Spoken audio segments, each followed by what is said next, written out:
r/AskReddit. What's the nicest thing you've done for someone? Former Boy Scout here. I worked a summer camp in Missouri one summer. One week we had a troop of mentally disabled guys stays at the camp. They were all older than standard Boy Scouts. One I took liking to. The big dude who you would be frightened to death to cross on a dark street. But he was mentally a 5-year-old. He had zero confidence. I wanted to work on that. So I guide him all week but make sure he does as much on his own as humanly possible. We get to woodworking day and I help him construct as much as he feels he can. He just doesn't want to use the hammer to sink the nails. I do a few but notice every single thing he does. He does better than he feels and I decide I'm going to have him do it, whatever the cost. I give him the hammer. He declines. I tell him I believe in him. He declines. I say, tell you what. I'll hold the nail for you, I trust you that much. I know you won't hurt me. He took the hammer. I hold the nail. I bit down hard expecting a broken finger. Whack. That nail went down like it was made of butter. He didn't even pinch my finger as the head of the nail went down. He hit it perfectly. He saw it and dropped the hammer and started wringing his hands and tried to be excited without making a scene. My heart was so full of him. I felt amazing for taking that risk. That was over 20 years ago, and I've never forgotten it. I now have 2 young daughters who I put my physical self on the line for regularly. Sometimes it works out. Sometimes I gain new scars. But I know being the someone who trusts you no matter what makes any physical pain not even a consideration to. I, riding on my bike, saw a man lying on his back in the middle of an adjacent sidewalk. While it's fairly common around here to find homeless people passed out in doorways and whatnot, and therefore relatively easy to ignore, this guy was different. Nicely dressed, clean, not obviously homeless, and really still. Nobody was stopping. It was in broad daylight. I got off my bike and checked on him. His eyes were rolled back in his head, then would randomly roll around, his pulse was weak and slow, he was breathing, but very slowly and shallowly. Once I stopped, people started getting interested, but when I asked someone to call 911, everyone took off. I called them myself, and they wanted me to do CPR. I only had one functioning arm, so I again asked for help. All the rubberneckers again disappeared. Fortunately, an ambulance arrived quickly. I still don't know what happened to him, but I hope he was okay. I also called 911 for a guy that was obviously homeless, and drunk, at night in a mostly deserted area, because he was passed out face down on a sidewalk with a nearly empty bottle of bourbon in his hand, and a growing puddle of blood stemming from where he slammed his head when he fell down. I would rather risk some personal safety than wonder if another human bled out because I didn't want to be bothered.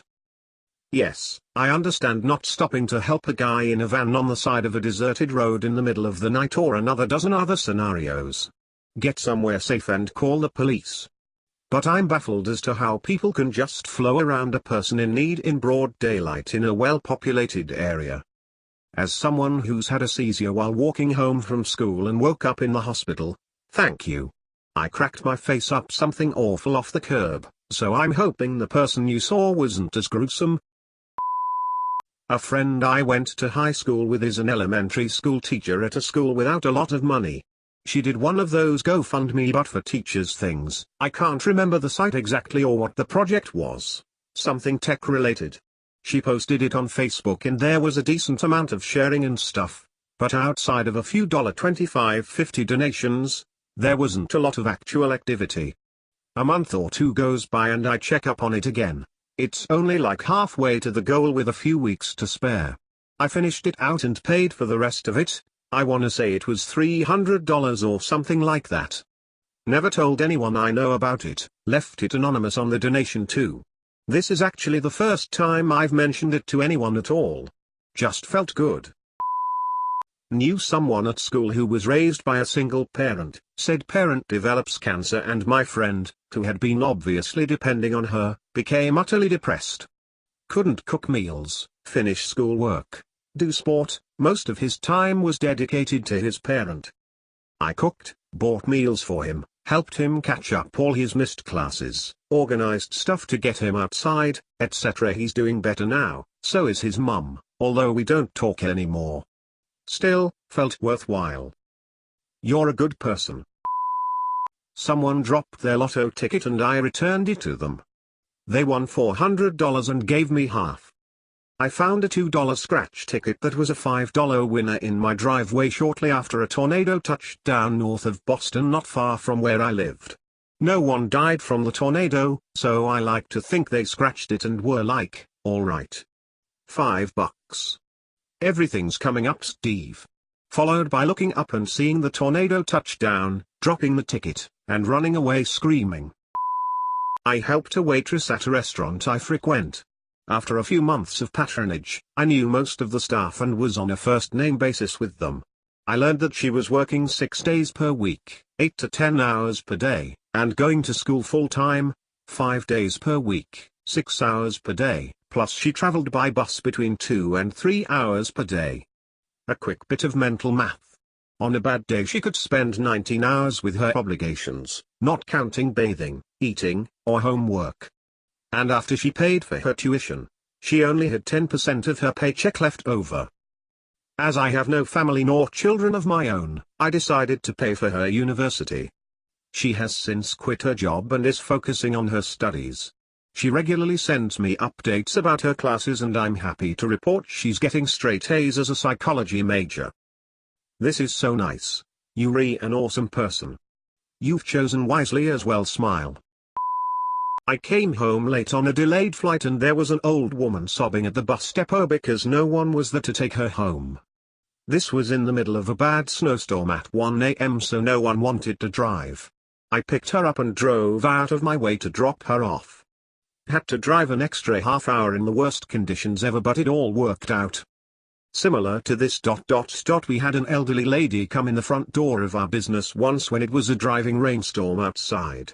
She was very emotional and upset. She had essentially gotten lost and confused in the heavy rain and threw herself at our mercy. My wife drove her home and called her relatives for her to let them know what was happening, etc. She was very grateful and it was a great feeling to be able to bring some comfort and relief to her.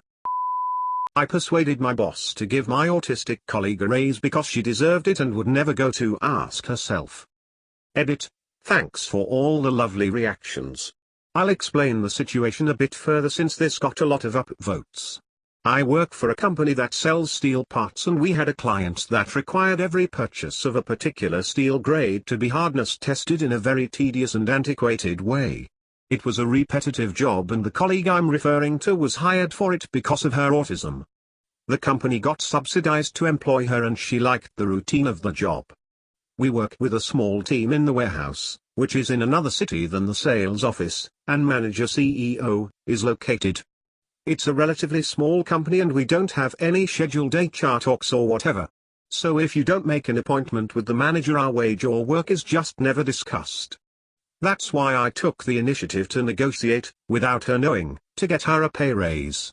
I had a very good relationship with her, we had become good friends. Due to the pleasant atmosphere in our team, she had also blossomed into a much more all-round worker than what she was initially hired for.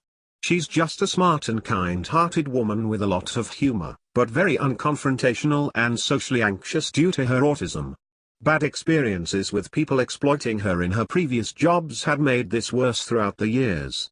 In our team, she was fully accepted. She worked hard and efficiently without ever complaining. So it was right for her to get a raise and she would have never gotten it spontaneously. I only did what I thought was right. When I told her she got a raise, she was super happy, in tears. We are still friends and see each other, even though she's retired now. Yesterday I had lunch at her house, which we do every couple of months. And she told me more than once how happy she is that the last job of her career was such a positive experience. I switched from one type of insulin to another. After switching, I had about 30 vials of Novolog left over that I didn't need. We had a guy come out and do electrical work on our house and saw that he wore an insulin pump. I asked him what kind of insulin he used. He said Novolog. I asked him if he wanted my leftover, non-expired, still sealed vials. He said sure. I imagine he was thinking that it was going to be only a few. I loaded them all up into a Walmart bag and gave them to him. I don't know if he had to pay out of pocket or anything for his, but even if he did, the total cost to him for it could have well exceeded $1,500 in just GoPays alone. He was nearly in tears when I told him to keep it all.